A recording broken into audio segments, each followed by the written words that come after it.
You keep trying to understand your past by focusing on what happened, what they did, what they didn't do, what should have been different. And that matters, but it's not the deepest layer. Because two people can go through similar situations and walk away with completely different patterns. So the question isn't just what happened to you. The real question is, what did you experience while you were alone inside of it? Because that's what your system built around. Attachment wounds are not just about events. They are about emotional experiences that did not get regulated in relationship. Meaning, you felt something and had nowhere to put it. No one to help you process it. No one to help you organize it. No one to help you come back down from it. So your system had to figure it out on its own. A child cries, no one comes. Or someone comes, but they are distracted, irritated, inconsistent. So the system doesn't just feel distressed. It starts building meaning. I'm alone. I'm too much. I don't matter. I shouldn't need. And here's where people miss the shift. Those are not just thoughts. Those are conclusions. And once a conclusion forms, your system stops questioning it and starts organizing around it. So now you grow up not just feeling emotion, anticipating it, managing it before it happens, protecting against it before it rises, controlling environments to avoid it.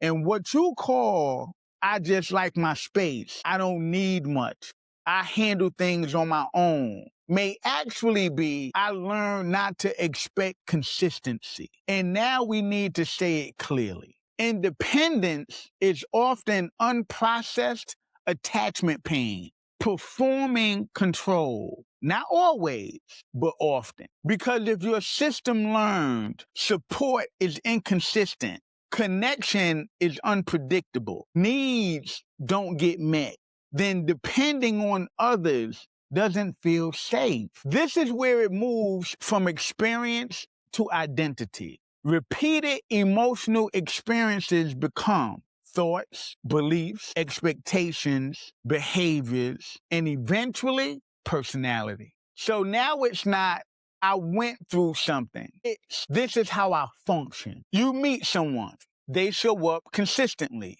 They respond, they check in, they stay. And instead of relaxing, your system tightens because this doesn't feel familiar. So now you start scanning. What's wrong? When is this going to change? What am I missing? I know they up to something. And if it stays consistent long enough, you don't settle. You question it because your system doesn't trust what it hasn't practiced. So what do?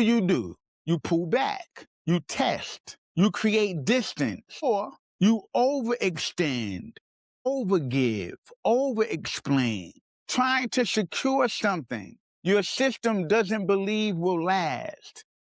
And either way, you disrupt the very consistency you needed. So let's get honest. Some of you are not struggling to find connection. You're struggling to stay in it. Once it starts to feel real, because real connection requires being seen, being known, being impacted. And if your system associates that with instability, you will protect yourself from it, even if it's healthy. This is where your system is running. Family. Your internal parts learned roles early. Protector, avoider, overgiver. Real. You explain your patterns instead of recognizing them in real time. IDC. You intend to connect until vulnerability shows up. Think it, speak it, do it. You feel it, but don't say it. You say it, but don't stay in it. Capacity. You hit emotional intensity and exit, and every time that happens, the pattern gets reinforced. So now we bring it back to you. You are not just reacting to people. You are responding to what your system expects connection to become. And if expectation is built from past experience, then your present relationships are being shaped by what you already concluded. Which means this: if you don't interrupt this, you don't just struggle in relationships.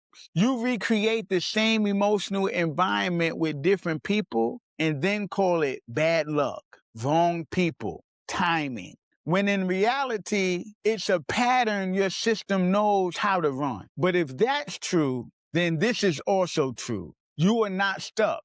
You are trained. Trained to expect inconsistency. Trained to protect before connection deepens. Trained to interpret stability as unfamiliar. And if you were trained into that, you can be trained into something different, not by forcing trust, but by staying present in consistency long enough for your system to update. If you can see this pattern in yourself, subscribe. If you have experienced this in your relationships, comment.